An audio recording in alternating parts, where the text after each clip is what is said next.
Kami ucapkan selamat datang di acara pembekalan bagi DPL KKN tematik stunting 7 UM Banjarmasin tahun 2023 hari ini Senin 10 Juli 2023.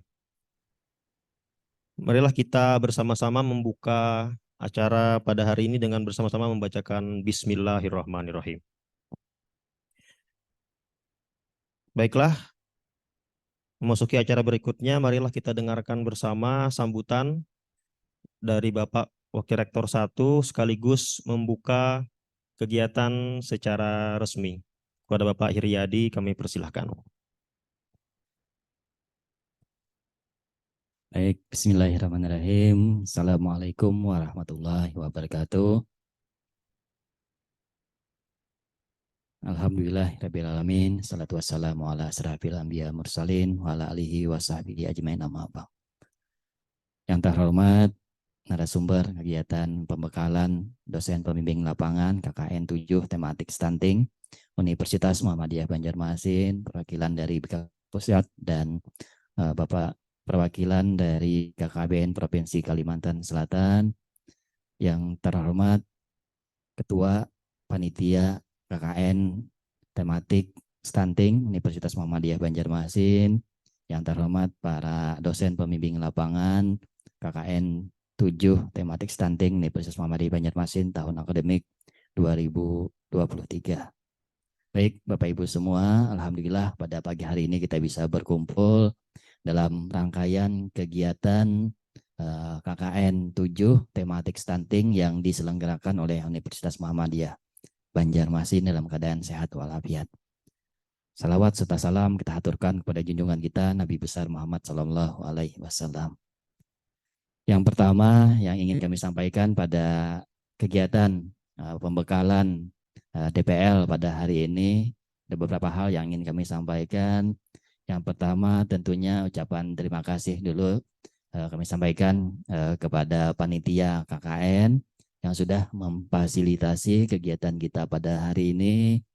Yang kedua juga terima kasih kepada seluruh dosen pembimbing lapangan yang sudah bersedia untuk menjadi DPL KKN pada periode ini. Terus tentunya kami sangat mendukung kegiatan yang kita selenggarakan pada hari ini dalam rangkaian persiapan kita dalam melaksanakan program KKN di Universitas Muhammadiyah Banjarmasin.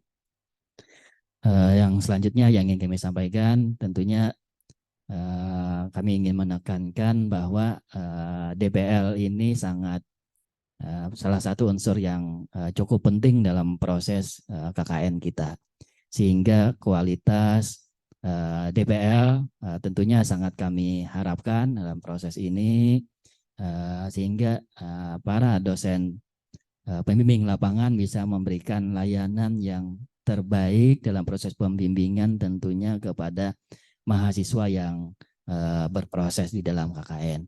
Sehingga tentunya untuk mencapai itu maka kegiatan pembekalan hari ini saya rasa sangat penting untuk diikuti oleh seluruh DPL dalam rangkaian mempersiapkan diri kita masing-masing sehingga kita bisa menjadi DPL yang baik, bisa memberikan pembimbingan yang maksimal bagi mahasiswa bimbingan kita dalam proses KKN ke depannya. Terus saya juga ingin menyampaikan bahwa pada panitia tentunya juga dan pada dosen-dosen yang sudah terlibat pada proses KKN sebelumnya, tolong bisa mengevaluasi ya, evaluasi dari mahasiswa kita, terus evaluasi dari sesama dosen DPL, terus juga evaluasi kepada mungkin masyarakat ataupun pihak-pihak yang terkait, sehingga kita bisa memperoleh gambaran pelaksanaan KKN kita sebelumnya untuk menjadi bahan evaluasi kita dalam peningkatan KKN ke depannya. Terus tentunya beberapa di antara kita di sini adalah sudah terlibat menjadi DPL di periode sebelumnya, sehingga pada kesempatan ini juga sangat bagus bagi kita semua untuk mengambil mungkin pembelajaran baik dari periode KKN sebelumnya. sehingga kita bisa menemukan hal-hal baik yang bisa kita pertahankan, bisa kita kembali implementasikan di KKN hari ini atau periode ini. Dan mungkin ada evaluasi kekurangan-kekurangan kita di periode sebelumnya untuk bisa kita minimalkan di periode yang akan datang. Terus yang lainnya yang ingin kami sampaikan juga bahwa tolong nanti dosen DPL atau DPL bisa menjadi pembimbing bagi mahasiswa-mahasiswa di proses KKN tadi. Bisa memberikan layanan yang maksimal sehingga bisa memberikan kepuasan bagi mahasiswa-mahasiswa bimbingannya. Tentunya dengan membekali juga mahasiswa-mahasiswa bimbingannya, tidak hanya, saya ingin tekankan, tidak hanya unsur knowledge atau pengetahuan saja yang nanti yang Bapak Ibu tularkan ke mahasiswa. Tolong juga sampaikan dan bimbing mahasiswa di luar aspek pengetahuan, sikap, etika, kemampuan sosial, komunikasi, dan lain sebagainya. Perlu juga dosen-dosen pembimbing lapangan ajarkan atau bimbingkan ke mahasiswa-mahasiswa sehingga dalam proses KKN-nya mahasiswa bisa maksimal.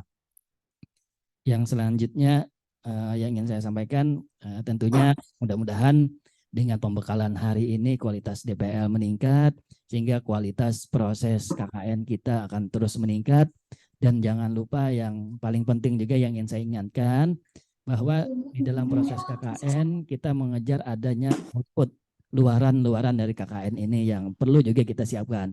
Sehingga kami berharap setelah atau dalam proses KKN ini bisa menghasilkan luaran-luaran yang bisa meningkat ya, dalam bentuk mungkin publikasi, jurnal ataupun haki yang ada di dalam proses KKN, sehingga tadi output luaran bisa kita maksimalkan di periode ini. Sila.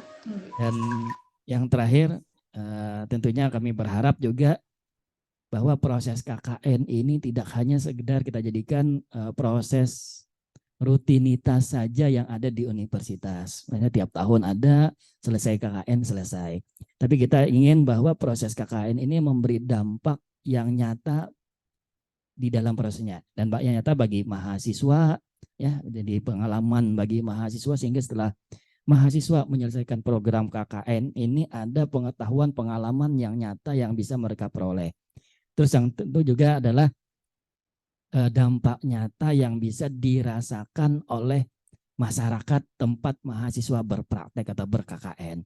Ya, sehingga hari ini dalam tematik stunting, sehingga harapannya tentunya ada dampak yang nyata yang bisa diperoleh oleh masyarakat terkait dengan penurunan angka kejadian stunting di wilayah. Terus juga memberikan dampak yang nyata juga bagi stakeholder kita adalah dalam hal ini pemerintah daerah. Karena tahun ini kita mencoba mengembangkan daerah yang biada periode sebelumnya kita berada di Kabupaten Barito Kuala.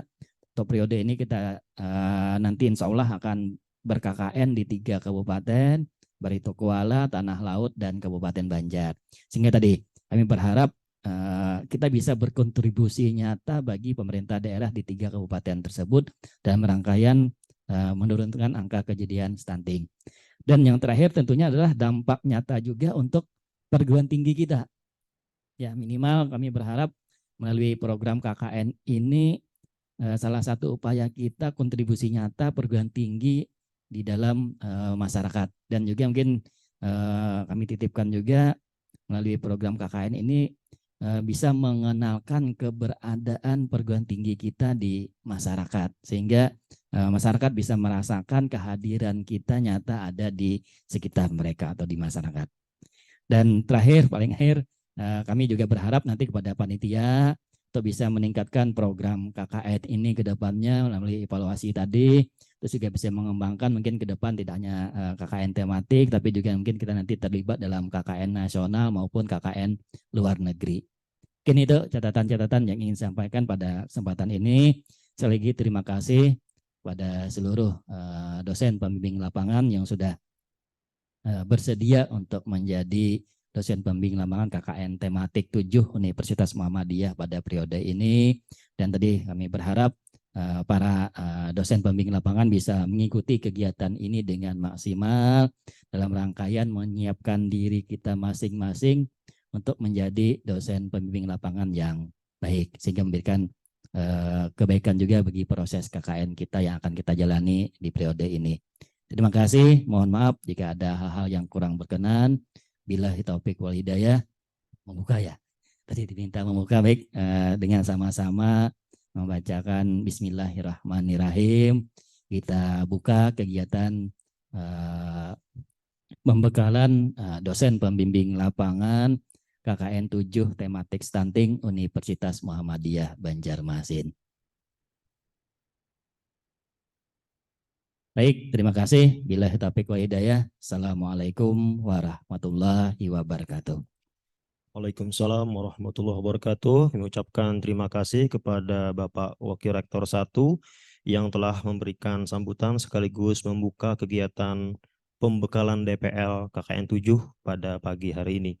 Kami ucapkan pula selamat datang kepada Ibu Budiawati, Esos MSC, Ketua Pokja Mahasiswa Penting BKKBN Pusat yang telah berada membersamai kita di Zoom.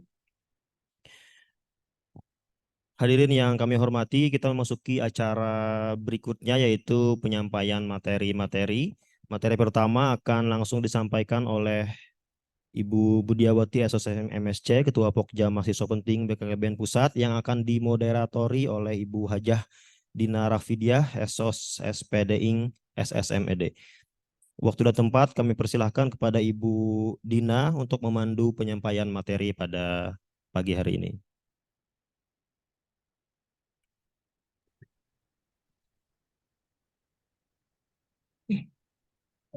Mohon maaf, apakah suara saya terdengar dengan jelas? Ya, jelas Bu. Dengar Ibu. Oke, siap.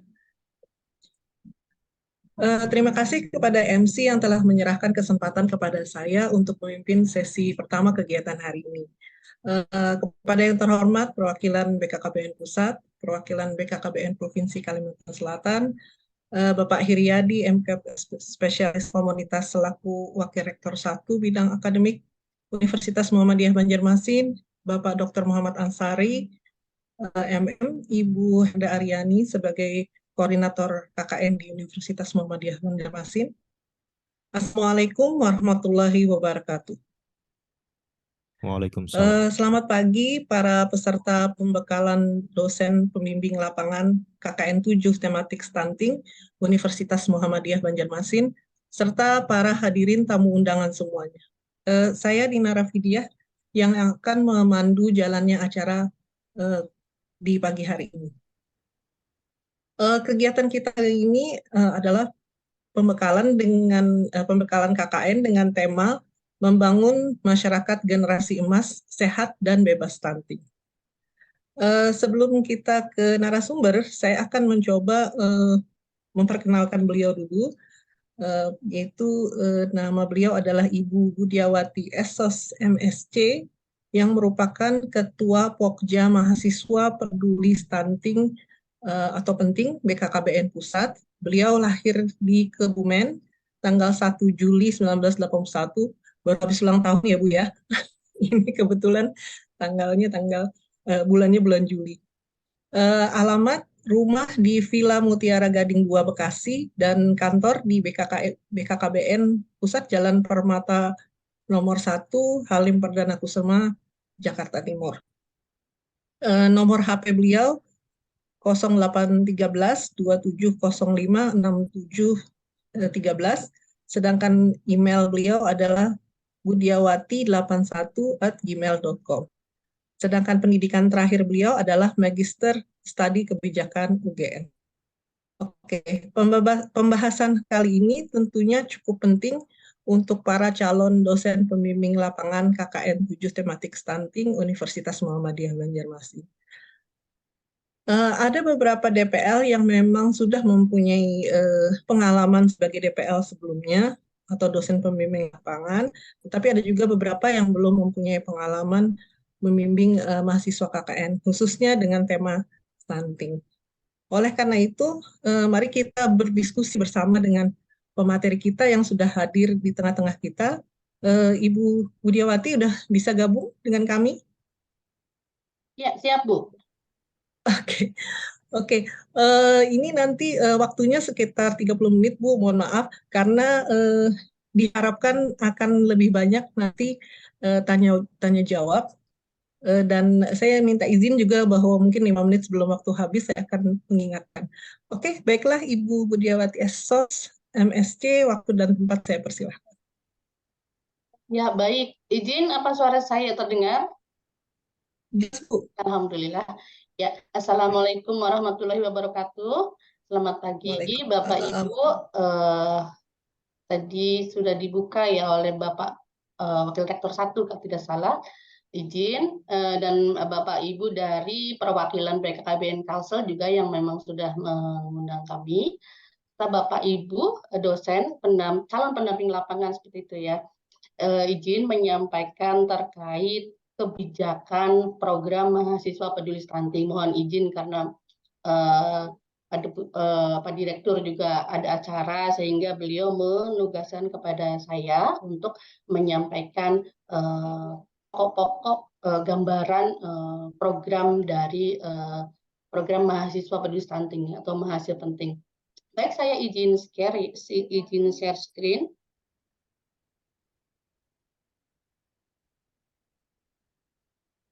Apa sudah terlihat di layar, Bapak Ibu? Sudah, Bu. Ya, baik. Izin saya menyampaikan pokok-pokok dari program mahasiswa penting. Ya, pertama adalah latar belakang dari program mahasiswa penting adalah bahwa dalam rangka menyiapkan Indonesia Emas 2045 dan tujuan pembangunan berkelanjutan 2030, maka Indonesia harus meningkatkan kualitas SDM-nya. Yang salah satunya indikatornya adalah prevalensi stunting, di mana stunting di Indonesia menurut data SSGI tahun 2022 adalah sebesar 21,6%, yang mana ini masih di atas ambang batas yang ditetapkan oleh WHO ya, 20%, sehingga Indonesia secara umum masih pada situasi darurat stunting seperti itu. Salah satunya adalah Provinsi Kalimantan Selatan juga masih di atas nasional juga ya. Kalau tidak salah adalah sebesar 24,6%. Jadi Kalimantan Selatan ini sendiri menjadi salah satu provinsi yang menjadi prioritas, 12 provinsi prioritas dalam rangka pelaksanaan program mahasiswa penting. Nah, program mahasiswa penting ini sendiri adalah didasarkan dari dengan terbitnya Perpres 72 tahun 2021 tentang percepatan penurunan stunting, yang mana Presiden Jokowi telah menugaskan kepada Kepala BKKBN sebagai Ketua Pelaksana Percepatan Penurunan Stunting dengan target 14% pada tahun 2024. Insya Allah nih Bapak Ibu sudah terinfo ya bahwa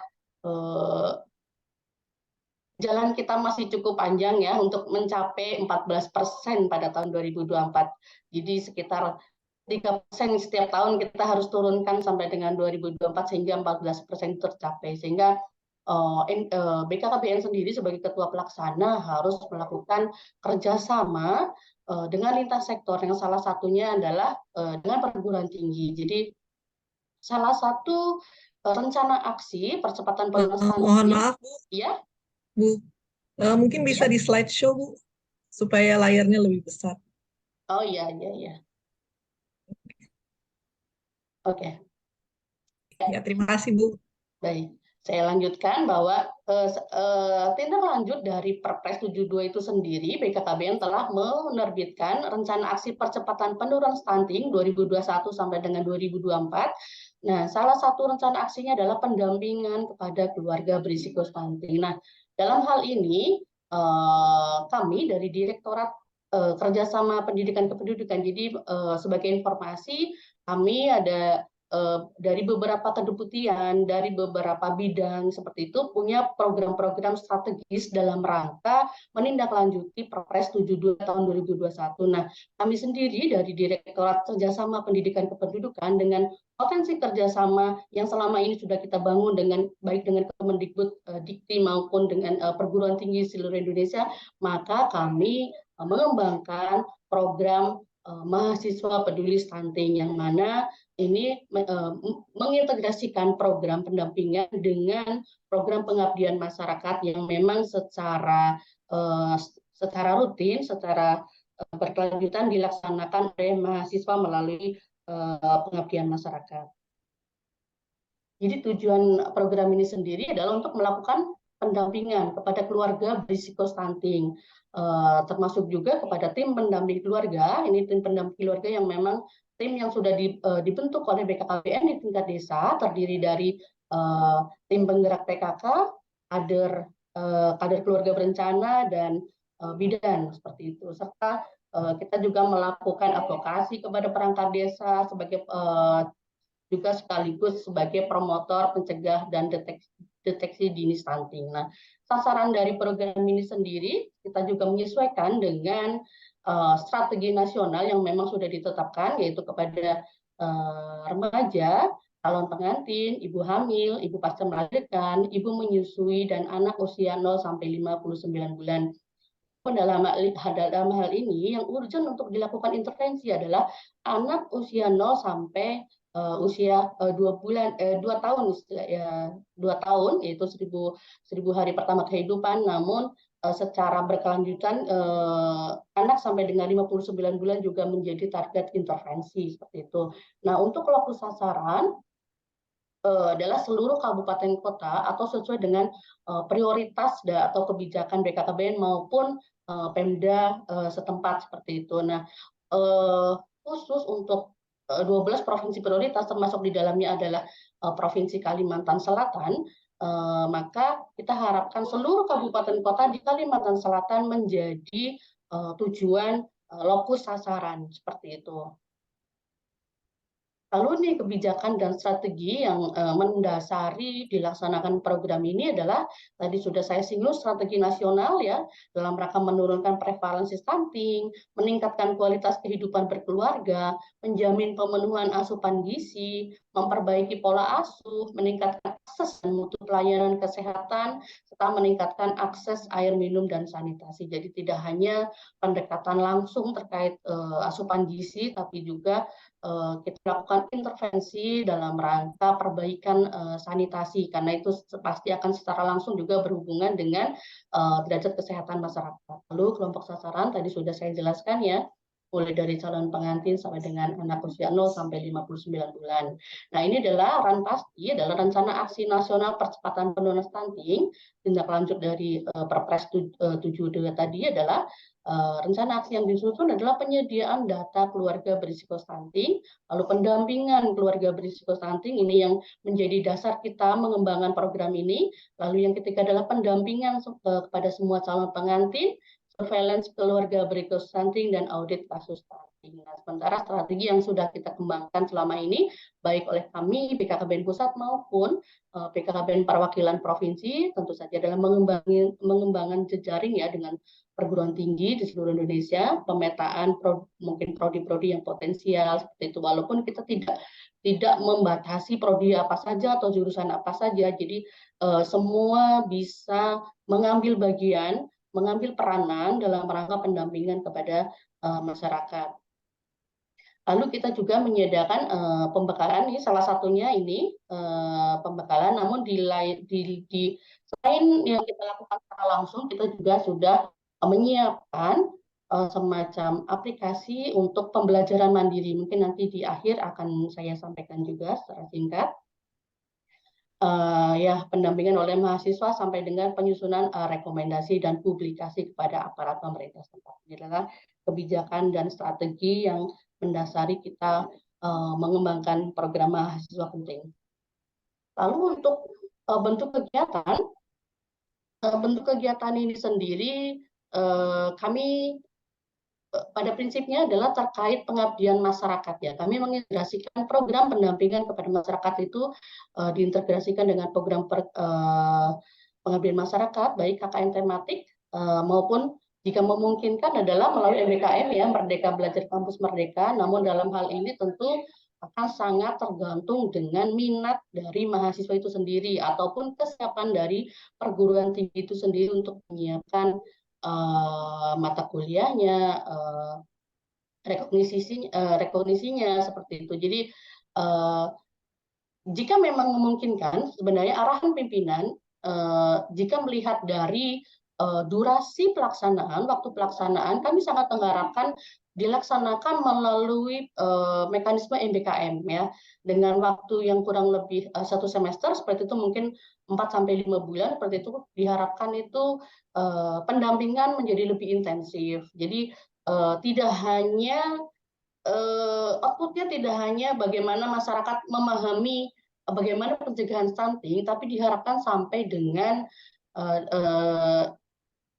terwujudnya perubahan perilaku masyarakat seperti itu ya, dengan waktu yang cukup panjang. Namun tadi kembali lagi bahwa jika memang terkendala dari kebijakan perguruan tinggi maupun minat dari mahasiswa, maka kami tetap memberikan peluang, menyilahkan seperti itu ya, untuk dilaksanakan melalui KKN tematik stunting seperti itu, ataupun program pengabdian masyarakat yang lainnya yang memang sesuai dengan kebijakan dari perguruan tinggi seperti itu. Nah, ini adalah yang kedua adalah tema yang mungkin ini bisa menginspirasi mahasiswa ketika menyusun rencana aksi intervensi ke lapangan, baik melalui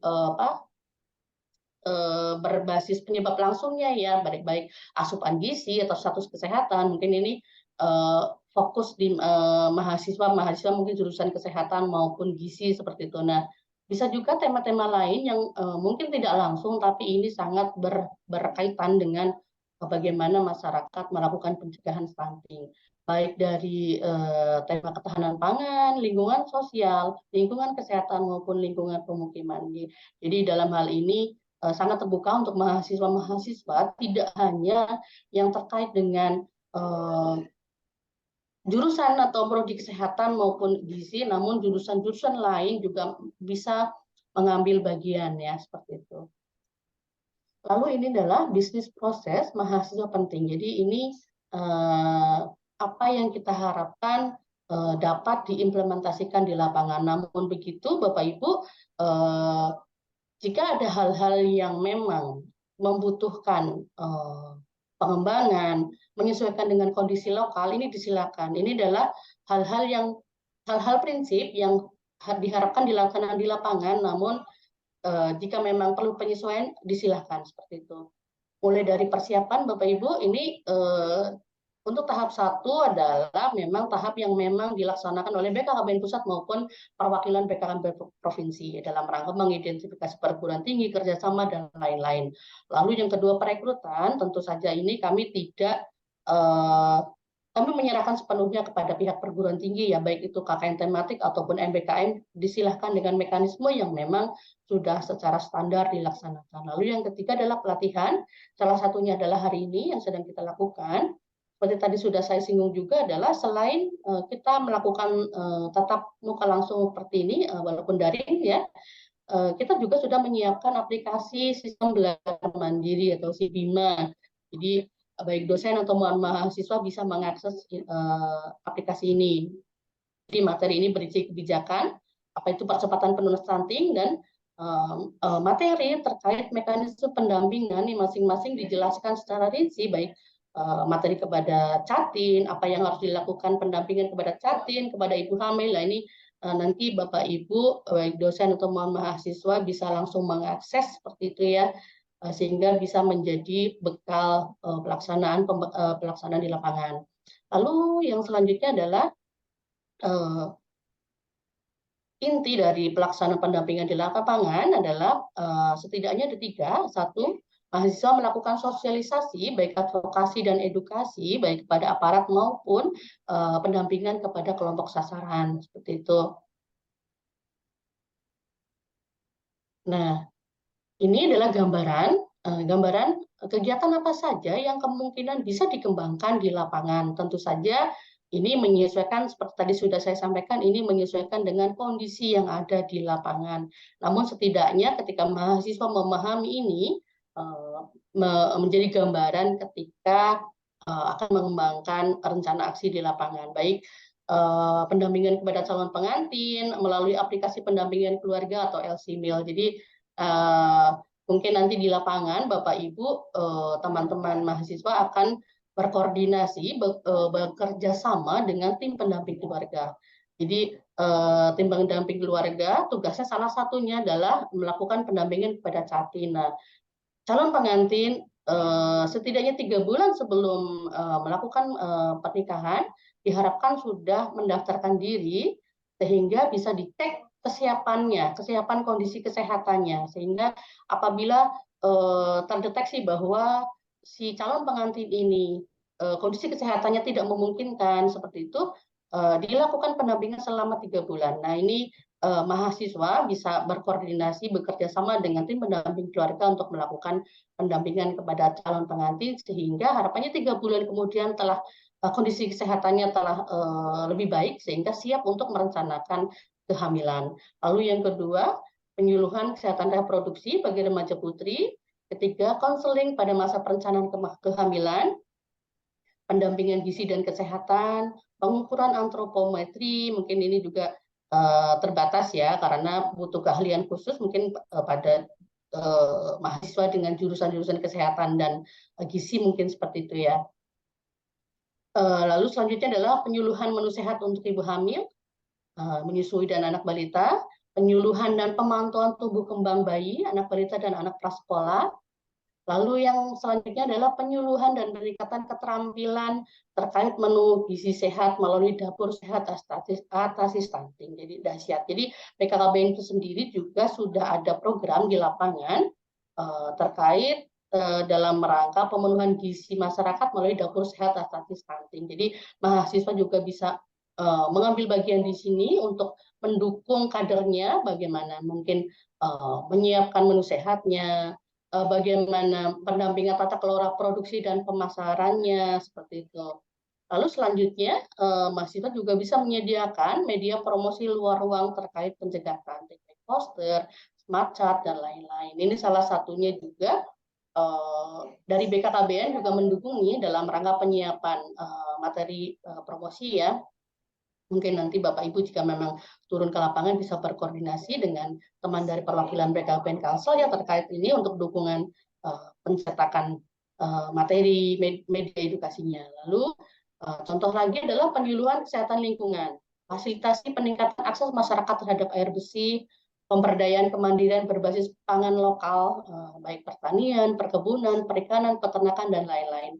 Dalam hal ini pada prinsipnya adalah diharapkan mahasiswa mendorong masyarakat untuk lebih memperkenalkan bahan pangan lokal seperti itu yang memang mudah didapat sehingga tidak harus mungkin membeli makanan yang mahal atau seperti apa, tapi jika memang di lingkungan sekitar ada menu pangan lokal yang memang bergizi dan bermanfaat bagi masyarakat, mahasiswa bisa memperkenalkan, bisa membantu pengolahannya, pemilihan menu sehatnya seperti itu. Misalnya mungkin contohnya adalah daun kelor ya, bahwa mungkin kurang dianggap selama ini bahwa ternyata gizinya tinggi seperti itu. Nah, hal-hal tersebut yang mungkin mahasiswa bisa lakukan pendampingan, penyuluhan, edukasi kepada masyarakat. Lalu selanjutnya adalah pelayanan dan penyuluhan bagi masyarakat keluarga berisiko stunting bertempat di puskesmas, posyandu atau pusat-pusat pelayanan kesehatan lainnya. Kembali lagi tadi adalah satu terkait sosialisasi dan pendampingan kepada kelompok sasaran. Lalu yang kedua adalah pendampingan dan fasilitasi kepada tim pendamping keluarga. Jadi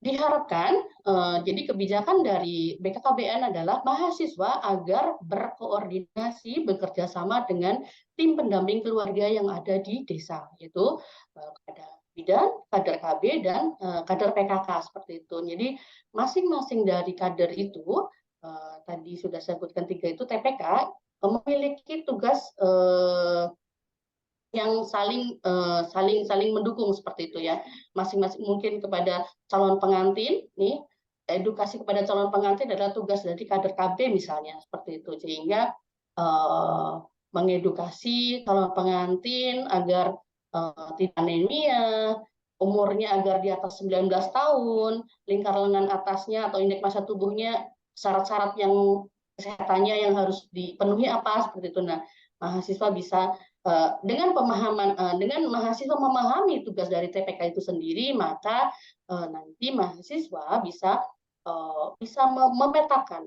peran di mana mahasiswa bisa berperan seperti itu, menyesuaikan dengan latar belakang keilmuannya tentu saja.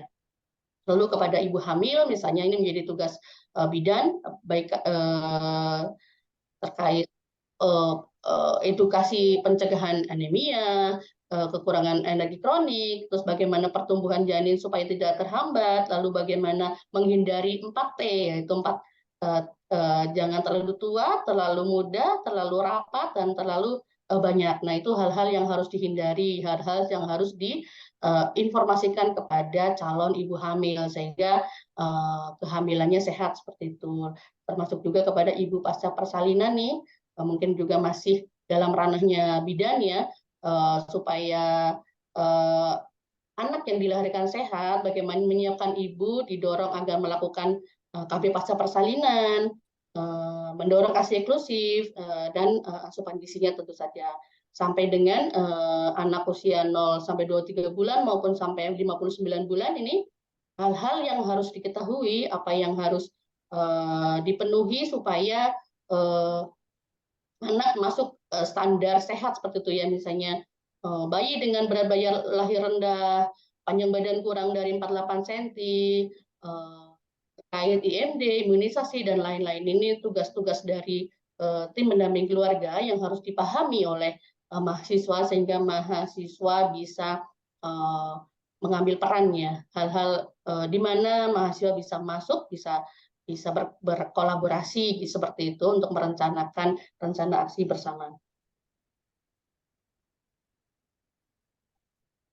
Ya, ini adalah tahap yang kedua, bagaimana kita melakukan pendampingan kepada, melakukan koordinasi dengan tim pendamping keluarga, yang mana tujuan dari koordinasi dengan TPK ini sendiri adalah memastikan semua sasaran terdata, sasaran memperoleh pelayanan, dan sasaran atau keluarga berisiko stunting itu memanfaatkan intervensi, memanfaatkan program-program yang memang dikembangkan di desa tersebut.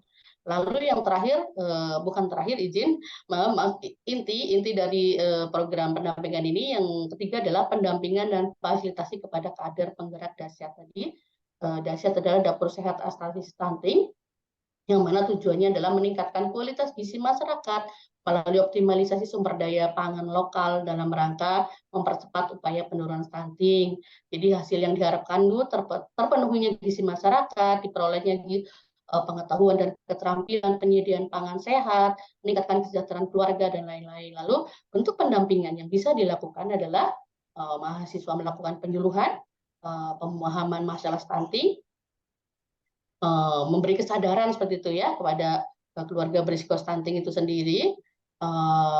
Lalu terkait kebutuhan gizi ini bisa melakukan penyuluhan terkait zat-zat gizi seimbang, takaran kebutuhan gizi, dan lain-lain. Lalu pengenalan sumber pangan lokal di sekitar desa dan kecamatan. Lalu keterampilan menyusun menu makanan sehat. Nah, ini juga menjadi salah satu hal yang mendapat dukungan dari BKKBN. Jadi mahasiswa nanti akan diberikan bantuan dalam rangka penyiapan bahan menu sehat seperti itu. Sehingga ketika mahasiswa melakukan pelatihan kepada masyarakat, bahan-bahan menunya bisa disiapkan oleh BKKBN, nanti bisa bekerja sama dengan teman-teman dari perwakilan BKKBN ya Bapak Ibu, sehingga lebih optimal ketika melakukan pelatihan kepada masyarakat. Selain itu juga mahasiswa bisa melakukan pendampingan bagaimana, karena dahsyat ini sendiri tidak hanya memberikan makanan dalam bentuk cuma-cuma kepada keluarga miskin, tapi juga ada proses produksi menjual secara komersial sehingga sebagai usaha ekonomi kreatif seperti itu ya, sehingga mahasiswa bisa mendukung, bisa melalui penyuluhan proses produksi, pengemasan, distribusi, dan lain-lain. Itu. Ya, kembali lagi, ini adalah hal pokok yang dilakukan di lapangan. Ya, mulai dari penyuluhan, bagaimana apa bentuk kegiatan di lapangannya, bagaimana koordinasi dengan tim TPK-nya, lalu pendampingan kepada kader dahsyat itu sendiri. Lalu program selanjutnya adalah tahap selanjutnya analisis dan identifikasi masalah. Ini tentu bersinggungan ya dengan poin yang keempat, di mana ketika turun di lapangan tentu sudah menjadi standar, pasti saya paham, pasti harus melakukan identifikasi permasalahan di lapangan seperti itu ya, melakukan analisis situasi sehingga keadaan dan kondisi di lapangan dipahami, lalu rencana aksi sesuai dengan memang kebutuhan yang ada di lapangan. Itu termasuk melakukan identifikasi potensi sumber daya. Ini tentu dalam rangka pemenuhan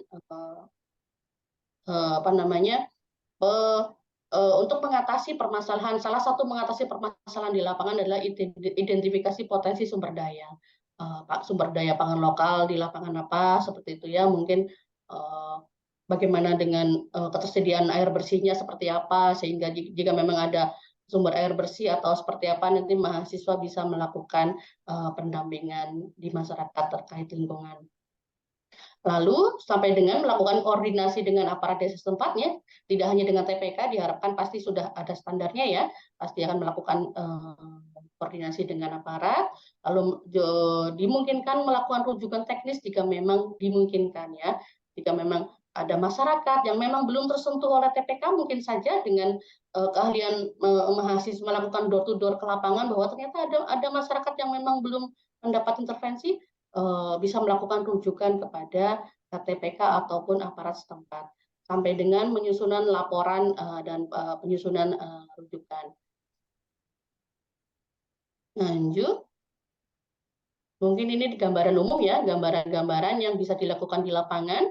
Mungkin mahasiswa bisa melakukan penempelan smart chart. Ini salah satu contohnya adalah yang dilakukan oleh NGO nih 1000 Days Fund ya. Jadi dia menempelkan smart chart. Jadi masyarakat bisa mengukur tinggi badan sendiri secara mandiri nih. Tidak hanya menunggu jadwal posyandu misalnya seperti itu ya, masyarakat bisa langsung mengukur perkembangan buah hatinya seperti itu. Ini gambaran-gambarannya baik melalui posyandu dan lain-lain. Selanjutnya adalah rangkaian kegiatan koordinasi dan kolaborasi yang dapat dilaksanakan oleh mahasiswa.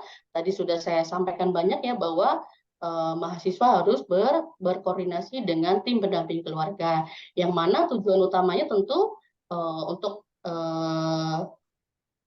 terciptanya chemistry tentu saja ya, bahwa ketika akan melakukan kerjasama tentu harus mengenal dulu seperti itu, lalu juga untuk mendapatkan data sasaran dari masing-masing tim pendamping keluarga, dari sasaran masing-masing, mungkin sasaran dari bidan itu ibu hamil, data ibu hamil, mungkin sasaran calon pengantin adalah kader KB seperti itu. Jadi masing-masing kader itu harus dilakukan pertemuan seperti itu ya dengan mahasiswa untuk mendapatkan data sasaran, untuk mungkin mahasiswa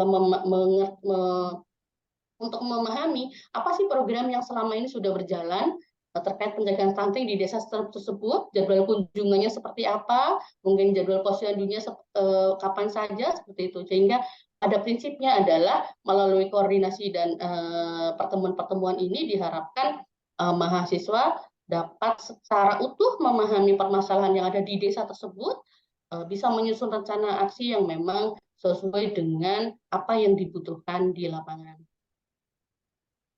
Ini secara khusus nih, karena tadi saya sudah menyinggung sedikit ya bahwa Kalimantan Selatan adalah salah satu dari 12 provinsi prioritas yang memang mendapatkan dukungan dari pemerintah seperti itu ya.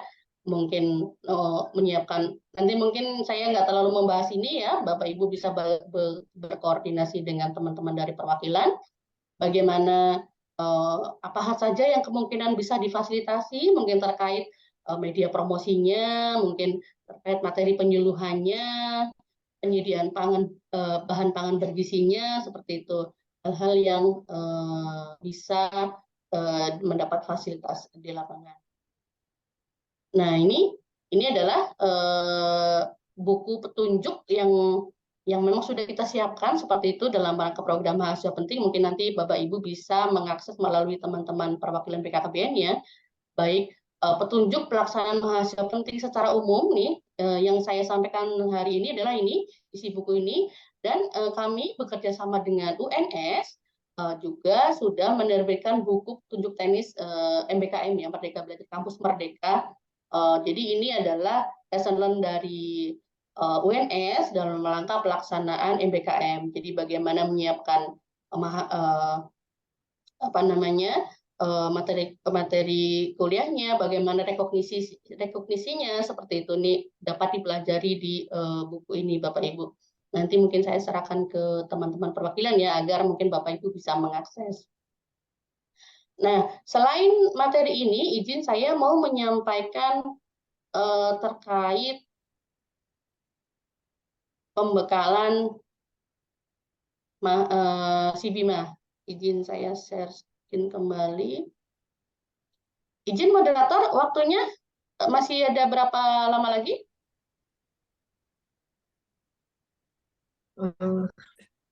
Masih ada 20 menit, Bu. Oh, 20 menit. Saya sebentar saja nih pengenalan aja terkait SIBIMA ya, sistem belajar mandiri. Jadi pembelajaran berbasis web yang dapat diakses kapanpun dan dimanapun. Sebentar saya.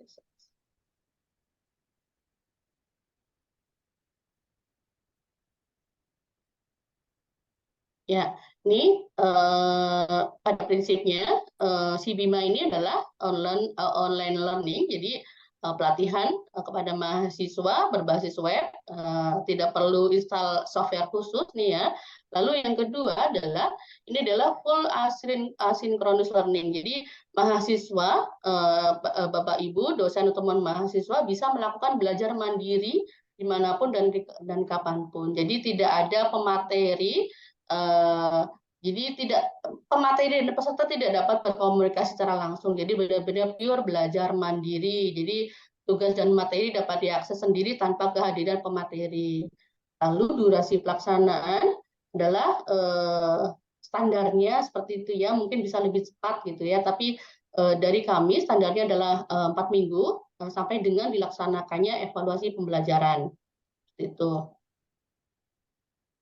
Lalu tahap yang harus dilakukan nih adalah mengakses ini link belajar mandiri, lalu melakukan registrasi, terus lalu melakukan belajar mandiri, melakukan evaluasi, dan kemudian akan kami feedbackkan kepada perguruan tinggi terkait pelaksanaannya.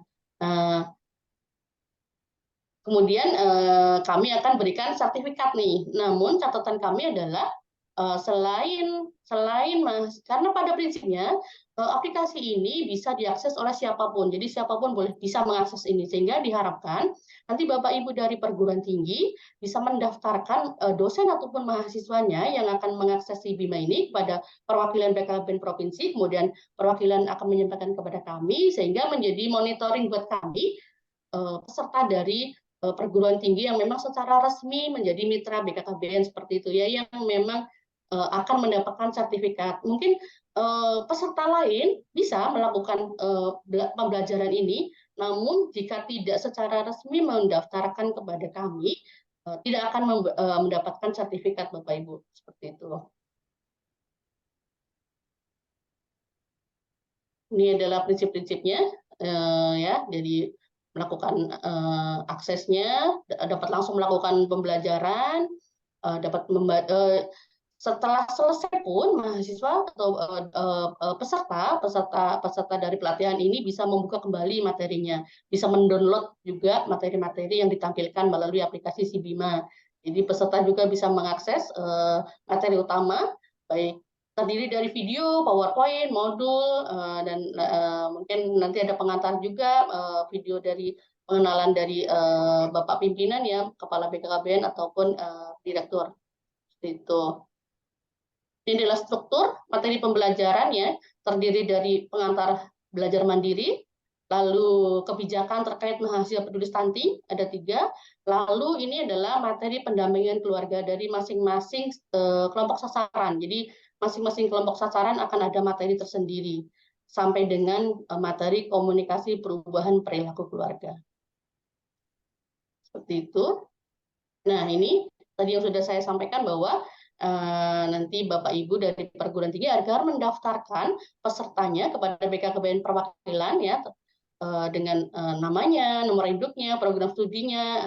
Nah, nanti akan kami koordinasikan dengan Pusdiklat dari BKKBN untuk sampai dengan pencetakan apa istilahnya pemberian sertifikat kepada peserta. Ya, demikian materi yang dapat saya sampaikan, baik terkait kebijakan mahasiswa penting maupun aplikasi pelatihan yang kami sediakan untuk pembelajaran secara mandiri. Demikian Bapak Ibu yang dapat saya sampaikan. Saya kembalikan kepada moderator, Bu Dina. Oke. Terima kasih Bu Budiawati sudah memberikan materi yang sangat berharga sekali ya bagi kami dosen pembimbing lapangan khususnya untuk KKN tematik stunting. Oke, materinya tadi terbagi pada dua, yaitu yang pertama adalah mengenai program penting itu sendiri dan bagaimana pelaksanaannya di lapangan, serta yang kedua adalah aplikasi yang bisa diakses oleh para mahasiswa sehingga mereka bisa belajar mandiri mengenai program penting atau mahasiswa peduli. Oke, selanjutnya akan masuk ke kegiatan yang berikutnya yaitu tanya jawab. Jadi karena di sini kebetulan ada yang online dan ada yang offline, kita akan mulai dari yang offline dulu. Mungkin panitia di Banjarmasin bisa ngecek apakah ada dari peserta dari calon DPL yang hadir, ada yang ingin ditanyakan ke narasumber kita hari ini?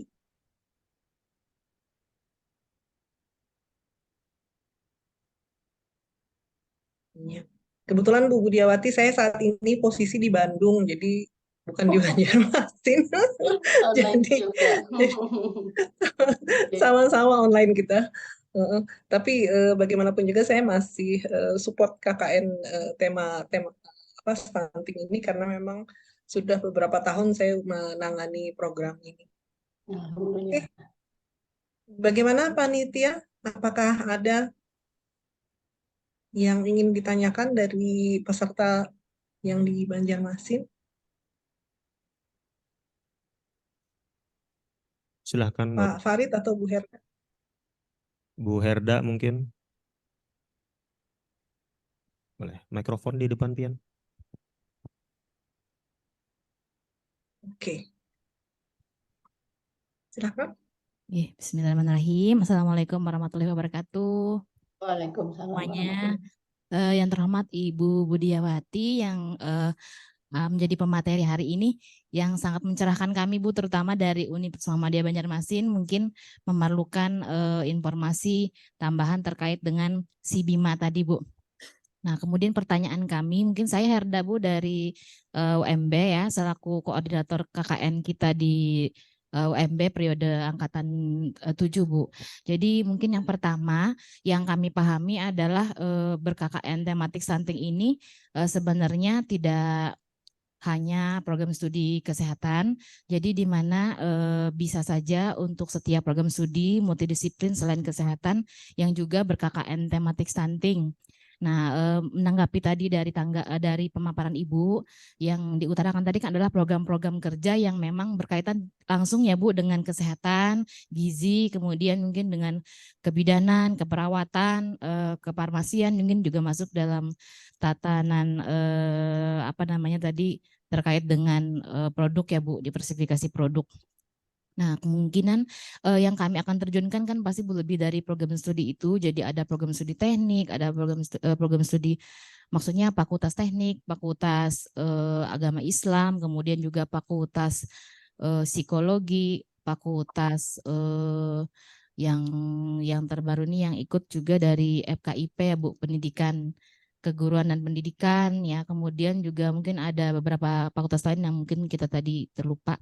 Nah, jadi mungkin kita ingin mendengarkan Bu, jadi bagaimana gambaran, adakah mungkin dari program studi lain atau kampus lain mungkin yang Ibu ketahui bagaimana signifikan program yang mereka lakukan, padahal mereka bukan dari program studi kesehatan ya Bu gitu.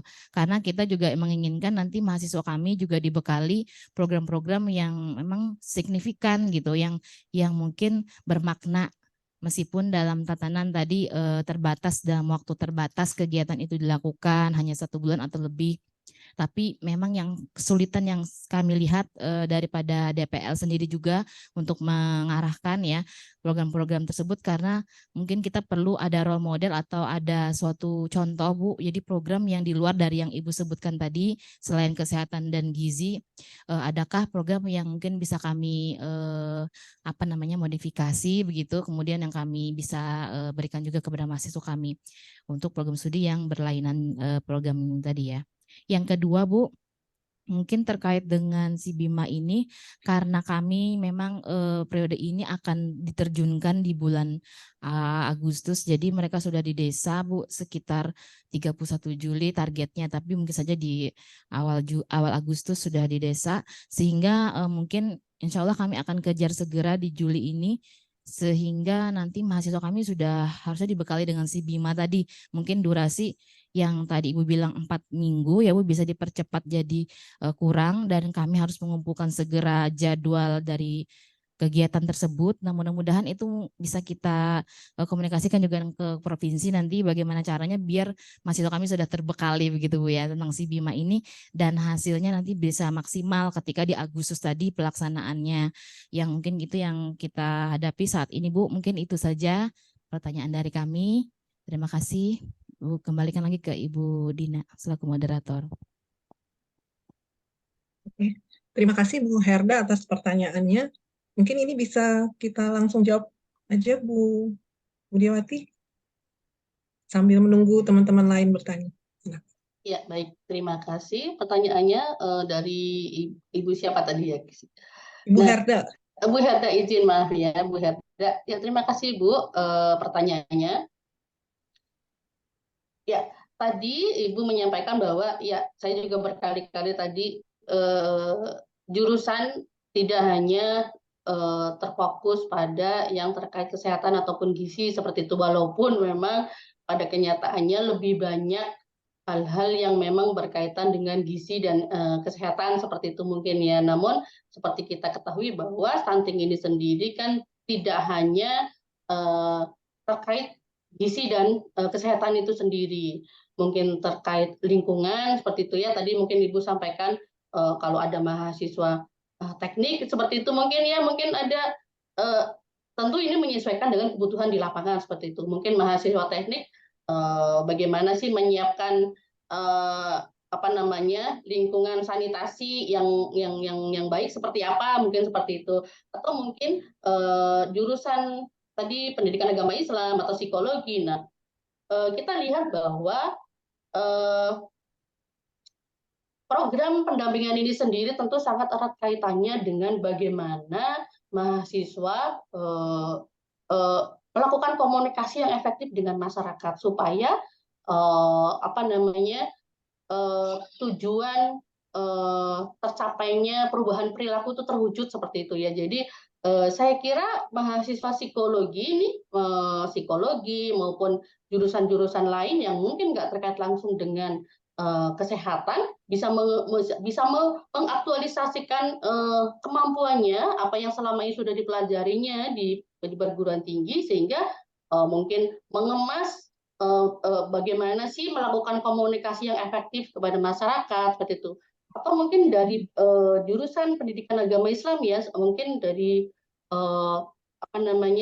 pendekatan dari sisi keagamaan seperti itu. Mungkin ketika masyarakat melaksanakan kegiatan rutinitas seperti pengajian atau apa, nah mahasiswa-mahasiswa dari jurusan agama Islam ini bisa masuk seperti ke situ. Jadi sambil mungkin ya menyampaikan penyuluhan terkait agama, juga menyisipkan terkait tema-tema stunting seperti itu.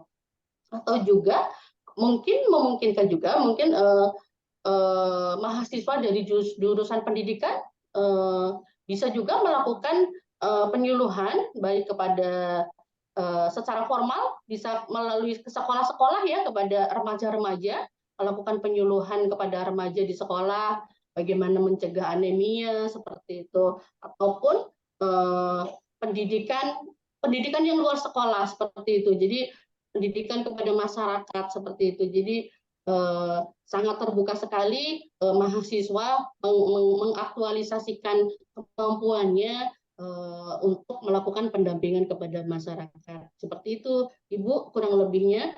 Jika memang mungkin pertanyaan saya, jawaban saya kurang memuaskan, izin mungkin nanti juga saya akan menggali kepada teman-teman dari mungkin dari provinsi lain yang memang sudah melakukan. Jika memang ada ilmu yang bisa kita share kepada Bapak Ibu di Kalimantan Selatan, insya Allah kami share Bapak Ibu. Jadi ini juga menjadi masukan buat kami ya, bahwa selain yang kaitan dengan gizi dan kesehatan, apa sih hal-hal yang bisa dimasuki oleh mahasiswa dari multidisiplin seperti itu ya. Izin Ibu, jika memang jawaban saya kurang memuaskan, akan saya tindak lanjuti. Nanti saya akan berkoordinasi dengan Bapak Ibu dari perwakilan Kalsel untuk memberikan informasi yang dimaksud.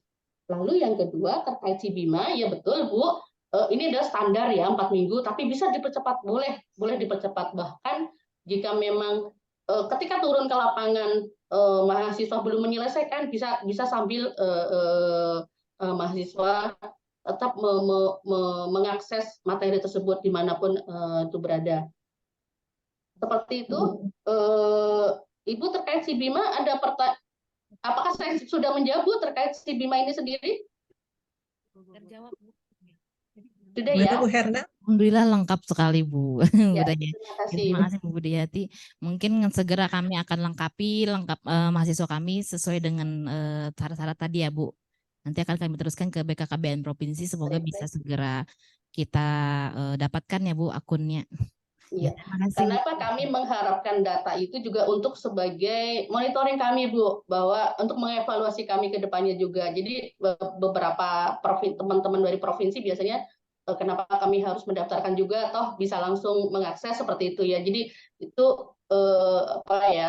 sebagai monitor buat kami, sehingga kita bisa mengevaluasi untuk memperbaiki mungkin hal-hal yang perlu diperbaiki seperti itu. Terima kasih. Ya, silakan Bu Dina. Oke, siap. Ini kalau saya melihat tadi program Bima itu luar biasa ya Bu, yang untuk secara online, maksudnya ada persiapan untuk mahasiswa yang mengikuti program penting. Cuman ada sedikit mungkin usulan atau sesuatu yang menggelitik di hati saya. Ini untuk mahasiswa, gimana untuk dosen yang membimbingnya? Kenapa tidak ada program untuk itu, Bu? Apa sudah ada atau belum tersosialisasi atau sudah direncanakan?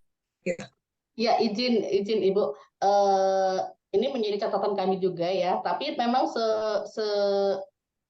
yang sudah kami siapkan baru sebatas apa yang kita tampilkan di Cibima. Jadi baik dosen maupun mahasiswa masih dengan materi yang sama seperti itu. Itu juga menjadi masukan buat kami ya Bapak Ibu. Untuk selanjutnya mungkin kita bisa lebih menyiapkan, lebih prepare ya untuk dosen pembimbingnya seperti itu. Jadi sementara masih sama ya Bapak Ibu di aplikasi tersebut. Oh, berarti dosen juga bisa ikut ya Bu? Bisa. Oh iya. Oke, mungkin nanti perlu kita sosialisasikan juga dengan DPL soalnya kalau seandainya mahasiswa kita mempelajari itu sementara dosennya tidak, nanti bisa nggak nyambung gitu. Jadi mungkin itu dari Bu Budiawati bahwa DPL kalau bisa juga ikut selain juga mahasiswa, sehingga pada saat mahasiswa konsultasi tentang suatu program atau suatu kegiatan yang mereka rencanakan, dari pihak yayasan pembimbing lapangannya juga nyambung gitu. Jangan-jangan nanti mana lepas ini ya terlalu Oke. Iya, siap. Oke, menunggu yang di Zoom kalau ada yang bertanya. Sementara ini belum ada yang raise hand ataupun yang chat Kita kembalikan dulu ke Banjarmasin. Pak Farid, ada yang Silakan Bapak. kebetulan Bu Budiawati untuk yang semester ini itu kita ada 16 DPL, calon DPL yang kami persiapkan. Jadi DPL dan kami ganti dengan DPL yang baru. Karena mengikuti pembekalan ini wajib bagi calon DPL. Oke. Silakan Ibu Rida, Bu Dina mau bertanya. Ya, siap-siap. Silakan Bu Rida. Oke, baik, terima kasih banyak. Terima kasih Bu Dina selaku moderator dan terima kasih Bu Budiawati. Saya ingin bertanya berkaitan dengan audit Bu, audit stunting. Tadi Ibu juga cerita tentang audit stunting. Saya juga melihat beberapa di berita juga sering melaporkan tentang kegiatan audit stunting, ada yang di tingkat kelurahan, kemudian ada di tingkat kecamatan juga ada. Nah, sebatas mana kami dari perguruan tinggi itu dilibatkan dalam audit stunting tersebut. Kemudian kami ingin tahu sebenarnya kapan Bu audit stunting itu dilaksanakan, begitu Bu. Kami juga pernah tahu tentang musrembang begitu Bu. Apa yang sebenarnya dibahas di musrembang berkaitan dengan stunting dengan audit stunting. Itu yang pertama Bu.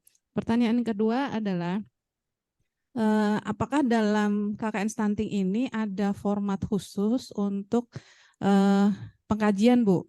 Misalnya format yang sama di seluruh Indonesia tentang pendataan. Misalnya apa saja yang harus didata, kemudian poin-poinnya, mungkin apakah harus mendata setiap rumah atau setiap pintu atau harus seperti apa. Yang harapannya dengan adanya ini nanti setiap kelompok itu mungkin sama, kemudian apa yang dicari itu sama, kemudian keseragaman data yang diperlukan oleh BKKBN terkait dengan kelengkapan data stunting, mudah-mudahan jadi datanya ini betul-betul sama. Karena saya pernah melihat atau pernah mempelajari KKN itu bebas gitu, apa yang dikaji, potensinya juga bebas apa yang dikaji.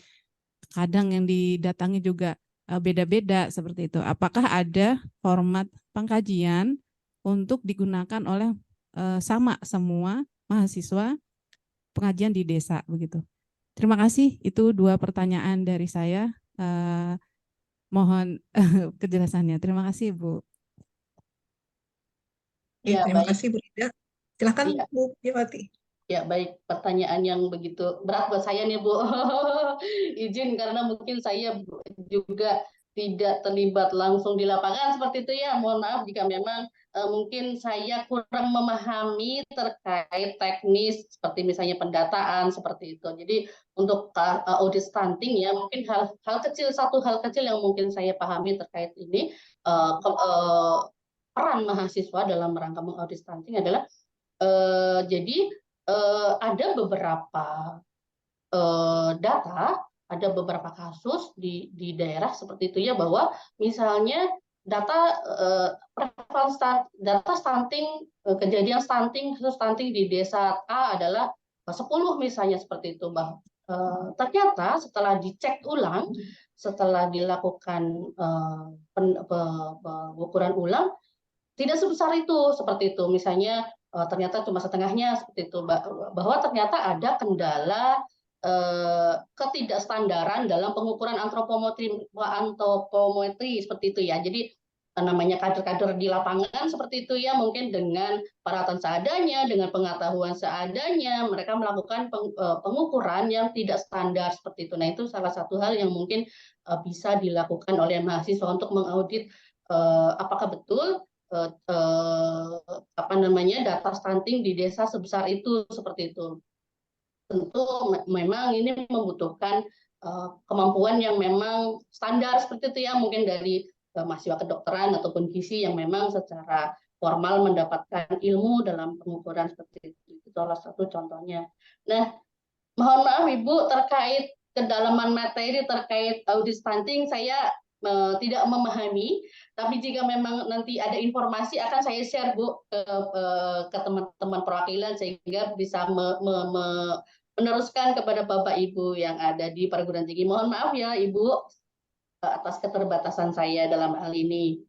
Lalu juga terkait pendataan apa sih, adakah standar yang dilakukan oleh mahasiswa ketika melakukan pendataan KKN di lapangan? Betul Ibu, sementara kami memang belum ada standar seperti itu ya, apa saja yang harus apa yang harus digali seperti itu ya. Mungkin ini juga catatan penting buat kami untuk mungkin perbaikan dari Juklak kami sehingga kedepannya kualitas data yang dihasilkan menjadi lebih berharga, lebih berkualitas seperti itu ya. Jadi izin Ibu dari kami tidak atau belum menetapkan terkait pelaksanaan KKN ini pendataan yang terstandar seperti apa itu belum. Mohon izin. Seperti itu Bu Dina. Oh iya. Ya, mungkin ini sekedar apa namanya? Mungkin curhat aja, kebetulan ketemu dengan BKKBN Pusat. Jadi apa yang terjadi di kami, Bu, pada waktu kami melaksanakan program perencanaan untuk Kedaireka, itu agak kebingungan. Kenapa? Karena dari pihak perguruan tinggi itu melihat data stunting dari BKKBN, dari pemerintah provinsi, bahkan dari kabupaten itu berbeda-beda. Jadi masing-masing departemen itu punya data stunting yang berbeda. Jadi akhirnya kami kebingungan dan pada saat ada apa ya namanya by name, jadi data by name orang-orang yang kena stunting, begitu kita datang ke desa itu tidak akurat gitu, atau memang bukan orang yang terkena stunting di rumah itu ada. Jadi hal-hal yang seperti itu mungkin yang membuat kami bingung data mana yang bisa kita percaya bahwa ini adalah data yang benar dan bisa dijadikan patokan. Nah, mungkin pertanyaannya Bu Rida itu berdasarkan itu, Bu. Makanya pengalaman itu.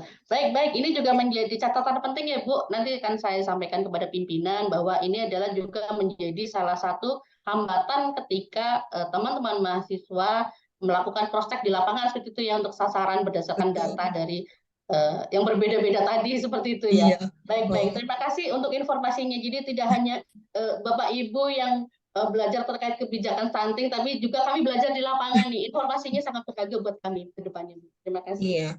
Iya, dan ini disampaikan oleh petugas di lapangan di kabupaten pada waktu kami turun. Kebetulan Universitas Muhammadiyah Banjarmasin itu mendapatkan daerah di Kabupaten Barito Kuala karena kampus kami letaknya di Kabupaten Barito Kuala. Jadi pada waktu kami ke daerah dan menghadiri kegiatan di kabupaten, hal ini muncul gitu. Dan tim pengelolanya itu, koordinatornya itu mana bingung. Jadi kami bingung, Bu, mencarikan orangnya ini mana gitu yang kena stunting. Karena data yang dari pusat itu terlalu besar, sementara yang di daerah itu sebenarnya tidak sebesar itu gitu. Nah, mungkin perbedaan itu yang membuat langsung, perbedaan-perbedaan seperti itu yang membuat lalu pertanyaan-pertanyaan seperti ini lalu muncul. Baik. Terima kasih. Terima kasih Ibu masukannya. Ini sekedar curhatan aja Bu ya. Iya, terima kasih. Ini sangat berharga buat kami Bu, bahwa hal-hal tersebut yang mungkin buat kami di Direktorat Kerjasama Pendidikan Kependudukan mungkin selama ini nggak fokus, tidak fokus kepada masalah data, bahwa ternyata itu akan menjadi hambatan. Nah, itu mungkin yang perlu kami juga ke depannya kita antisipasi seperti itu dengan direktorat-direktorat terkait di BKKBN ya Ibu, terkait pendataan penting sekali. Akan kita tindak lanjuti Bu. Iya. Soalnya perbedaan itu Bu di data BKKBN, data Departemen Dalam Negeri, khususnya desa-desa ya yang untuk lokus stunting, dan yang ketiga itu data dari Dinas Kesehatan. Itu justru berbeda. Makanya itu yang membuat akhirnya loh ini lalu terus data mana? Dan begitu kami ke daerah konfirmasi itu pada lempar-lemparan, nggak tahu Bu ini gitu. Jadi akhirnya itu ya. Jadi sebagai perguruan tinggi yang memang tidak menangani langsung dan tidak melakukan penelitian secara langsung, akhirnya kami yang menggunakan data sekunder kebingungan data mana yang akan kita pakai sebagai pedoman. Ya, itu sekedar. Oke, baik. Ini sambil menunggu dari teman-teman yang di Zoom, mungkin masih belum ada yang bertanya.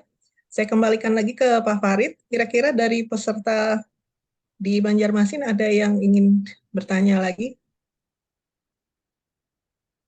Kita masih ada waktu, ya sekitar 10 menit ya, Bu. Mohon izin Iya, menyapa mungkin juga karena waktu Bapak. Indonesia Barat dan waktu Indonesia Tengah, jadi saya agak bingung juga ya, Bu. Oh iya betul-betul. Iya, silakan Pak Farid. Ya, Bapak Ibu, mohon izin menyapa juga Bapak Ibu yang ada di Zoom ya dari beberapa perguruan tinggi lain, ada dari Universitas Cahaya Bangsa, ada dari Stikes Pusat Data Agak Ilmu. putus-putus Pak Farid. Halo, halo, tes. Ibu, ya, Iya, iya, jelas-jelas. Bapak Ibu yang berasal dari perguruan tinggi lain, boleh juga kalau mau Hilang suaranya. bertanya atau berkomunikasi dengan pemateri, dipersilakan. Sementara dari ruangan ini di UMB, Ibu-ibu, cukup ya? Untuk di sini cukup, Ibu. Kami kembalikan ke moderator. Oke. Ini dari peserta, ini kebetulan Bu Budiawati kami juga mengundang dari universitas-universitas lain karena kami terkumpul dalam satu WhatsApp group yang berhubungan dengan rencana pelaksanaan program Kedareka. Jadi ini teman-teman dari seluruh perguruan tinggi di Kalimantan Selatan juga kami undang. Oke, sepertinya masih belum ada. Mungkin saya sambil menunggu ya, saya ada satu pertanyaan Bu. Kebetulan saya menangani KKN di UM Banjarmasin sejak dari awal, ini sudah angkatan ke-7. Jadi meskipun saya di Bandung, saya masih ikut membantu. Ini berhubungan dengan permasalahan yang selalu terjadi antara mahasiswa dan dosen pembimbing lapangan. Jadi mahasiswa ini kan kadang-kadang Bu, namanya juga masih muda, terlalu semangat Bu, terlalu semangat. Jadi begitu sudah sampai desa, oh kami mau ini, mau melaksanakan program ini, mau melaksanakan pokoknya semua yang di display itu mau mereka laksanakan. Sementara waktunya kan cuma 1 bulan. Jadi jadi mungkin tips dari Bu Budiawati sendiri kepada para dosen-dosen pembimbing kita yang di Banjarmasin khususnya dan juga teman-teman dari perguruan tinggi lain yang kebetulan hadir pada saat hari ini. Kira-kira apakah ada tips bagaimana caranya kita bisa mengarahkan mahasiswa sehingga pada waktu mereka benar mau membuat suatu program khusus yang berkaitan dengan stunting itu tepat sasaran gitu dan tidak yang berlebihan tuh maksudnya waktunya cuma 1 bulan tapi ya macam-macam yang mau dikerjakan. Tapi kalau seandainya mereka mau melakukan suatu program tertentu, maka program itulah maksudnya yang memang benar-benar intisari dan ini merupakan pendampingan dari DPL itu sendiri sehingga program itu bisa berhasil di lapangan, bermanfaat bagi masyarakat dan bermanfaat bagi mahasiswa itu sendiri. Mungkin ada Bu tipsnya yang bisa di-share ke para DPL kami dan teman-teman yang hadir. Ya baik. Biasanya justru mahasiswa sangat bersemangat ya Bu, terlalu banyak rencana yang ingin dilaksanakan seperti itu ya. Ini juga ini sekaligus juga ya menyampaikan dari apa keinginan dari arahan pimpinan seperti itu kan. Pertama tadi mungkin di awal saya sampaikan bahwa jika memungkinkan menggunakan mekanisme MBKM dengan waktu yang cukup panjang seperti 4 atau 5 bulan seperti itu. Nah, jika tidak memungkinkan bisa nggak Bu misalnya periode KKN-nya itu berulang pada lokasi yang sama seperti itu, tapi dengan peserta yang lain seperti itu, memungkinkan nggak Bu? Jadi pendampingannya tetap intens selama lebih dari 2 bulan seperti itu, memungkinkan nggak Bu jika menggunakan mekanisme seperti itu?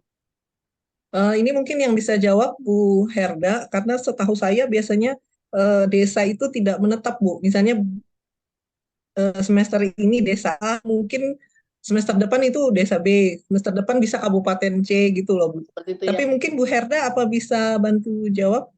Bu Herda ada? Mungkin minta izin Bu, kita tambahkan terkait dengan lokus memang rata-rata berubah ya Bu setiap tahun itu.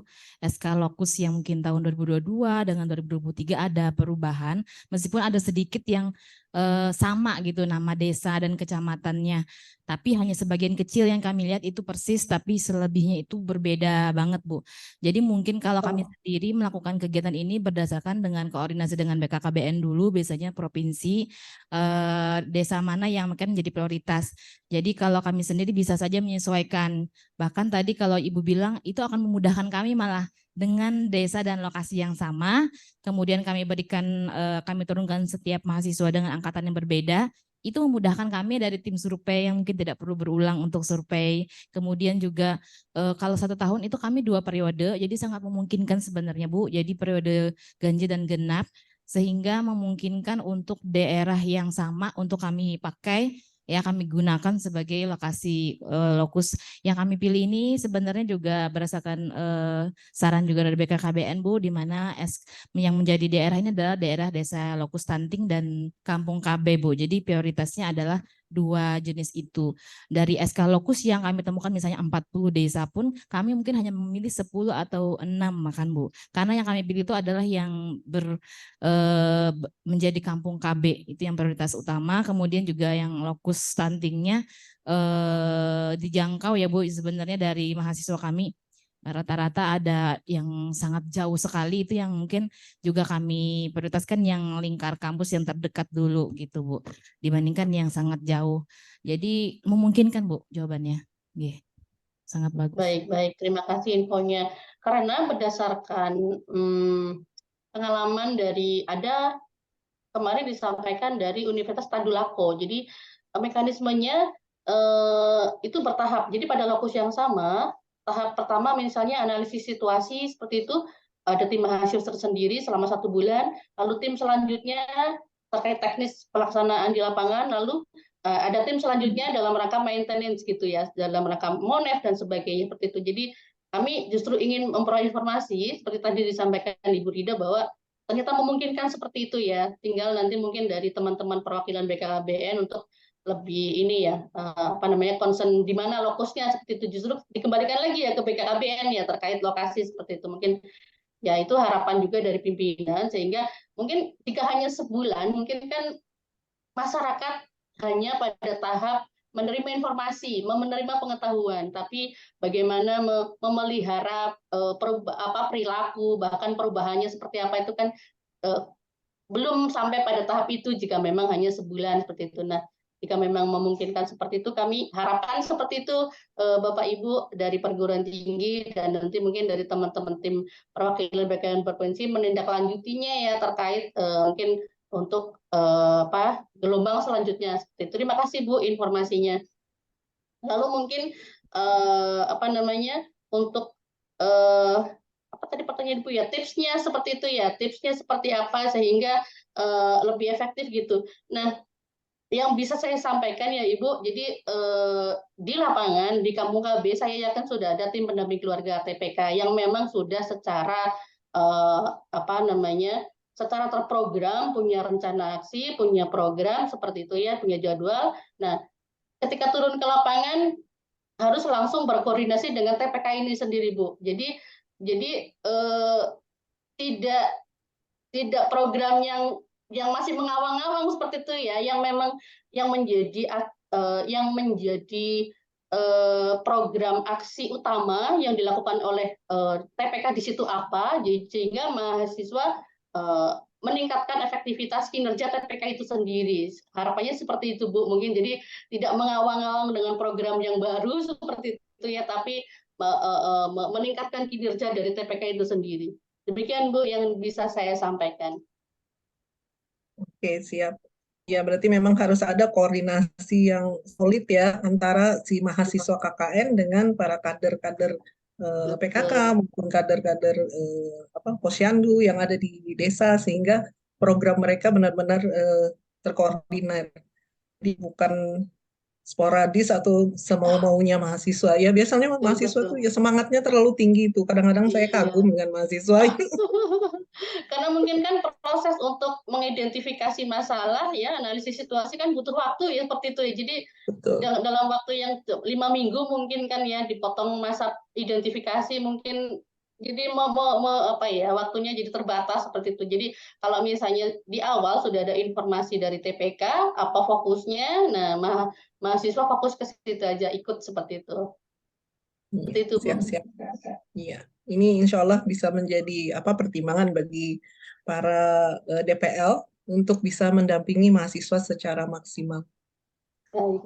Oke, ini masih kayaknya dari peserta di Zoom masih belum ada yang bertanya. Atau mungkin ada tambahan dari Dalduk BKKBN Kalsel? Bapak, silahkan. Karena yang paling tahu daerah ini kayaknya orang daerah ya, Bu ya. Pak Sofian dan tim. Hmm. Assalamualaikum warahmatullahi wabarakatuh, Bapak. Waalaikumsalam warahmatullahi. Waalaikumsalam warahmatullahi wabarakatuh. Iya. Izin Bapak Ibu, saya mewakili dari Bapak Sofian, Koordinator Bidang Pengenalan Penduduk, karena kebetulan hari ini Pak Sofian ditugaskan oleh Pak Kapper untuk mendampingi Bapak Deputi Dalduk BKKBN RI yang hari ini datang ke Kalsel, Bapak Ibu. Jadi dijadwalkan sebenarnya Pak Sofian yang hadir pada kegiatan hari ini, namun karena ada tugas tersebut, Pak Sofian mewakilkan kepada kami. Terkait yang kegiatan apakah bisa apa itu dia? Tidak hanya satu kelompok pada satu bulan satu kali KKN itu, nanti saya koordinasikan lagi ke Pak Sofian, Bapak Ibu, apakah bisa seperti itu ataukah nanti seperti apa, nanti saya sampaikan lagi ke Pak Sofian nih. Kemudian lagi mungkin setelah kegiatan ini nanti akan ada pertemuan lagi dengan Bapak Ibu dosen pembimbing KKN terkait tindak lanjutnya, karena juga kami ada punya perlengkapan gitu untuk ke itu. Mungkin itu dulu yang bisa saya sampaikan Bapak Ibu, karena terkait yang punya kegiatan mungkin Pak Sofian. Jadi saya hanya menyampaikan apa saja nanti yang akan kegiatan apa saja hasil kegiatan hari ini nanti akan saya sampaikan ke Pak Sofian. Mungkin seperti itu Bapak Ibu. Sekian dari kami. Ya, terima kasih Pak atas share-nya ya, dan nanti insya Allah kami dari pihak universitas dan LP2 Dalduk Provinsi Kalsel, khususnya Pak Sofian ini insya Allah lancar Bu. Memang kita baik itu secara formal maupun informal, kita informasinya selalu lancar gitu dalam hal komunikasi dan dalam hal konsultasi selalu bisa terlaksana. Ya, mau malam, kadang-kadang pagi, Pak Sofian selalu menjawab gitu semua pesan-pesan kami. Oke, baiklah, karena ini mungkin belum ada dan tidak ada yang bertanya di Zoom, sedangkan teman-teman di Banjarmasin mungkin sudah semua menyampaikan permasalahan-permasalahan yang ada. Ya, mohon izin Ibu, saya izin untuk menanyakan. Kebetulan saya dari Universitas Harimulya yang mohon izin untuk menyampaikan. Bismillahirrahmanirrahim. Assalamualaikum warahmatullahi wabarakatuh. Selamat siang. Waalaikumsalam warahmatullahi Bapak Ibu semuanya, mohon izin perkenalkan, nama saya Angga Irawan. Kebetulan saya dari Universitas Harimulya. Saya izin untuk menyampaikan terkait dengan beberapa hal yang mungkin saya temui pada saat menerjunkan mahasiswa KKN, khususnya kebetulan di Universitas Harimulya ini ada nama program unggulan namanya ICD, Bu, yang merupakan salah satu, kalau melihat dari wahana yang kita laksanakan, itu berkaitan dengan untuk wilayah yang dimana untuk menjadi permasalahan stunting, khususnya ada di Kecamatan Sungai Tabuk, Ibu. Nah, permasalahan yang kemarin pada saat kami mencoba untuk pendekatan dengan program KKN yang bertemakan literasi digital, salah satunya kami menggunakan dengan pendekatan, salah satunya mengusung permasalahan stunting yang ada di beberapa desa yang ada di wilayah Kecamatan Sungai Tabuk.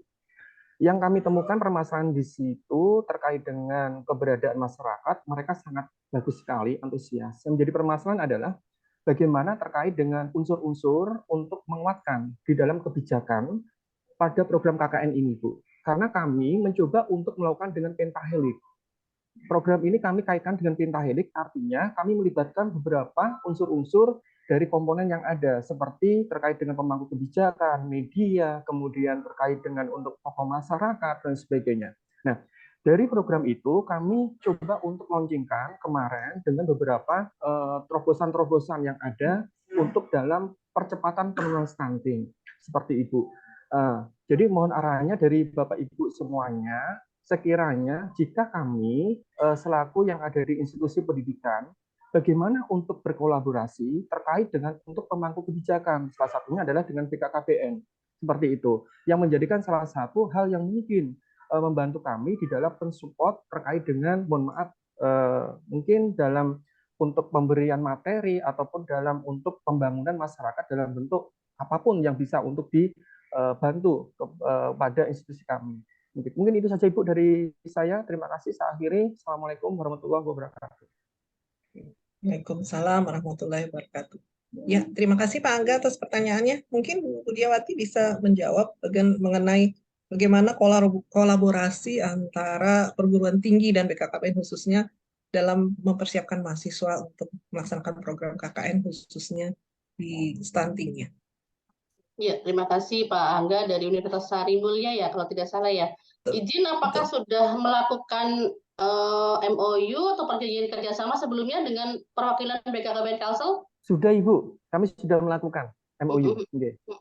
Lalu sudah ada rencana untuk pelaksanaan mahasiswa penting sekaitan dengan ini?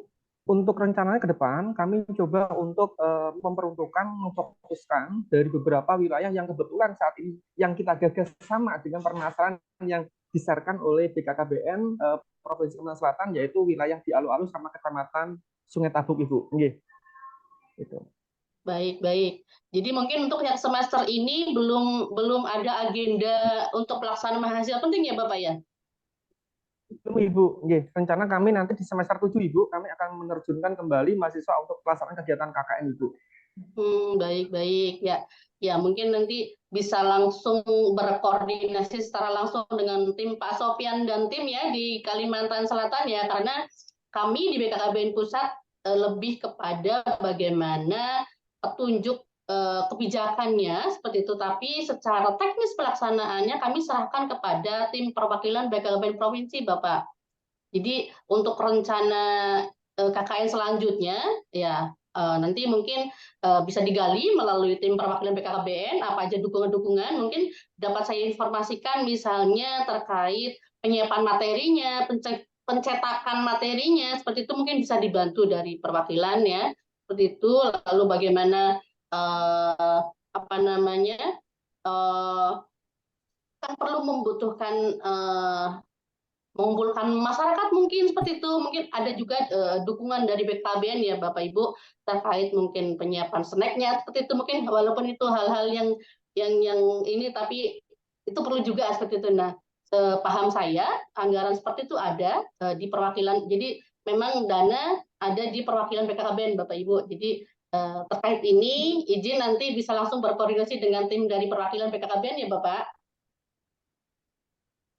Terima kasih Bu atas arahannya. Baik. Oke. Ya, terima kasih Pak Angga atas pertanyaannya, dan terima kasih juga Bu Budiawati yang sudah memberikan kami pencerahan ya mengenai program penting atau mahasiswa peduli stunting yang memang kita menghadapi menyongsong era Indonesia Emas 2045 ini tidak lepas dari bagaimana penanganan permasalahan stunting dari semua sisi bidang ilmu keahlian kita, dari semua stakeholder yang berhubungan, baik itu dari pusat, daerah, perguruan tinggi termasuk, dan di perguruan tinggi pun apakah itu dosen, pimpinan, maupun mahasiswa, semua dari kami harus memang terlibat dalam penyelesaian permasalahan nasional ini. Oke, baiklah. Saya ucapkan terima kasih yang sebesar-besarnya atas kesediaannya Bu Diawati untuk menyampaikan materi pada pembekalan DPL KKN 7 tematik Universitas Muhammadiyah Banjarmasin. Saya ucapkan juga terima kasih kepada teman-teman yang sudah bersedia berhadir di kegiatan hari ini, sehingga kegiatan ini menjadi lebih lebih semarak dan lebih bermanfaat bagi kita semua dengan ilmu-ilmu bara yang sudah kita dapatkan. Selanjutnya kita akan memberikan penghargaan berupa sertifikat. Silakan mungkin Bu Herda bisa memberikan sepatah dua patah kata sebagai koordinator KKN tematik 7 Universitas Muhammadiyah Banjarmasin. Bu Herda. Rahim, mungkin singkat aja ya Bu ya, karena sudah panjang banget kan Ibu Dina. Jadi kami dari koordinator pelaksana KKN mewakili ketua pelaksana kita Bapak Dr. Muhammad Ansari Bu, tidak bisa berhadir, mohon maaf hari ini, menyerahkan sertifikat penghargaan kepada Ibu Budiawati, Sarjana Sosial Magister Science. Terima kasih Ibu atas partisipasinya dalam acara kami pembekalan dosen pembimbing lapangan kuliah kerja nyata tematik stunting yang ke-7 tahun akademik 2023-2024. Mudah-mudahan acara hari ini sangat bermanfaat untuk kami semua selaku DPL, karena memang tema yang kami usung kali ini adalah membangun masyarakat generasi emas, sehat dan bebas stunting. Nah, semoga itu bisa menjadi bagian yang bisa kami kontribusikan untuk Kalimantan Selatan. Mungkin begitu. Terima kasih banyak Ibu. Baik, terima kasih kepada tim dari Universitas Muhammadiyah Banjarmasin untuk kesempatannya. Saya bisa menyampaikan kebijakan dari BKKBN terkait pendampingan kepada keluarga berisiko stunting. Mohon maaf atas kekurangan-kekurangannya Bapak Ibu. Semoga selanjutnya apa-apa yang masukan dari Bapak Ibu bisa saya tindak lanjuti dan itu sangat bermanfaat buat perbaikan program kami ke depannya. Terima kasih. Assalamualaikum warahmatullahi wabarakatuh. Ya, waalaikumsalam. Terima kasih sekali lagi Bu Budiawati.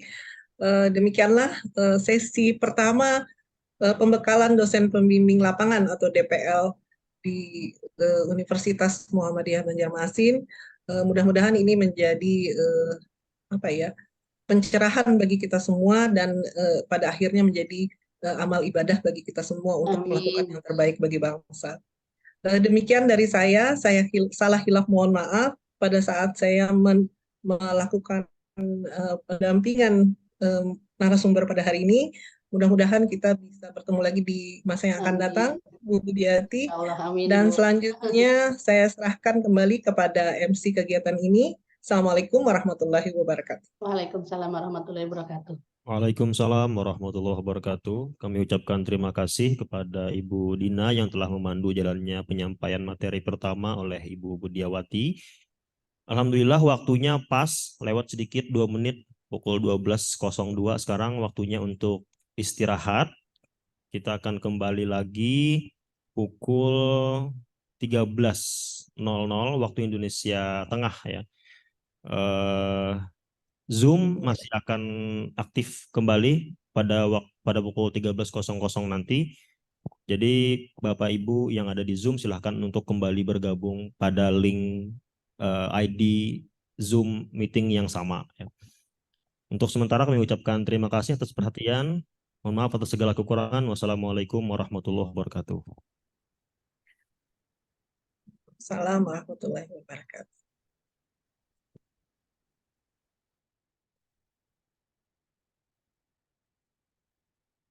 Ya. Mohon izin saya leave Zoom dulu, nanti gabung lagi jam 12 waktu Indonesia Barat ya. Oke Bu, thank you.